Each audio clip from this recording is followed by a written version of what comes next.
കഴിയുന്നത്? കോൺഗ്രസ് ദുർബലമാണ്. കോൺഗ്രസ് എൻ്റെ അഭിപ്രായത്തിൽ ഇവിടെ മാത്രമല്ല, ദേശീയ അടിസ്ഥാനത്തിൽ അവർ ദുർബലപ്പെടുകയാണ്. ഇന്ത്യ സഖ്യം ദുർബലപ്പെടുത്തുകയാണ് കോൺഗ്രസ്. ഇന്ത്യ സഖ്യത്തിലൊരു പ്രധാന കക്ഷിയായിരുന്നു JMM, ജാർഖണ്ഡ് മുക്തി മോർച്ച. അവരവസാനിപ്പിച്ചു പോയി. അതുപോലെ തന്നെ എന്തുകൊണ്ടാണ് ബീഹാറിൽ ഇന്ത്യ സഖ്യം പരാജയപ്പെട്ടത്, കോൺഗ്രസ് പരാജയപ്പെട്ടത്?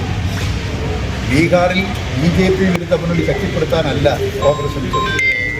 എല്ലാ സീറ്റും വാങ്ങി മത്സരിച്ചു, നേരിയ പരാജയം, 5 സീറ്റ് അവിടെ കിട്ടിയത്. ഡൽഹിയിൽ BJP വിരുദ്ധ നിലപാട് സ്വീകരിച്ച പാർട്ടിയായിരുന്നു ആം ആദ്മി പാർട്ടി. കേജ്രിവാൾ ഒരു മുഖ്യമന്ത്രിയെ BJP ഗവൺമെൻറ് തടങ്കലിൽ വെച്ചിട്ട് അറസ്റ്റ് ചെയ്തില്ല.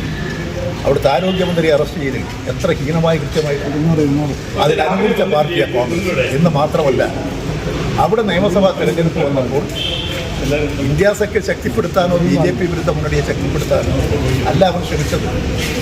അവിടെ അവർ ശ്രമിച്ചതാകട്ടെ BJP ജയിപ്പിക്കാൻ. അതിനുവേണ്ടി ചെയ്തത് 70 അസംബ്ലി സീറ്റിൽ മത്സരിച്ചില്ല. എത്ര സ്ഥലത്ത് കെട്ടിവെച്ച കാശ് കിട്ടി? 65 സീറ്റിലും കോൺഗ്രസിന് ഡൽഹിയിൽ കെട്ടിവെച്ച കാശില്ല. 5 സീറ്റിൽ തന്നെ ചെറിയ വോട്ടിൻ്റെ വ്യത്യാസത്തിലാണ് കെട്ടിവെച്ച കാശ് കിട്ടിയത്. വാഷ് ഔട്ട് ചെയ്തില്ലേ ഡൽഹിയിൽ കോൺഗ്രസ്? ഇതല്ലേ രാജസ്ഥാനിലുണ്ടായത്?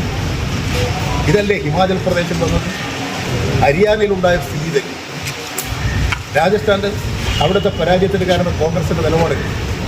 അപ്പോൾ കോൺഗ്രസ് ദേശീയ രാഷ്ട്രീയത്തിൽ ഇന്ത്യയെപ്പോലെ വലിയ രാഷ്ട്രത്തെ നയിക്കാനുള്ള ത്രാണിയില്ലാത്തൊരു പാർട്ടിയായി കടന്നുകൊണ്ടിരിക്കുക. കോൺഗ്രസിനകത്ത് കിടമത്സരങ്ങൾ ഗ്രൂപ്പുകളൊക്കെ ശക്തിപ്പെട്ടു വരിക.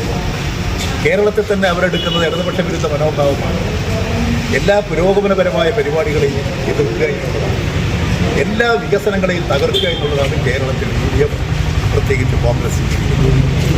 അത്തരത്തിലുള്ള കോൺഗ്രസിന് ജനങ്ങളൊരു പ്രശ്നവും പരിഹരിക്കാൻ കഴിയില്ലെന്ന് മാത്രമല്ല, ഇത്തരത്തിലുള്ള പ്രശ്നങ്ങളിൽ കുടുങ്ങി കോൺഗ്രസ് അനുദിനം ഈ കേരള രാഷ്ട്രീയത്തിലും ദുർബലപ്പെട്ടു വരും.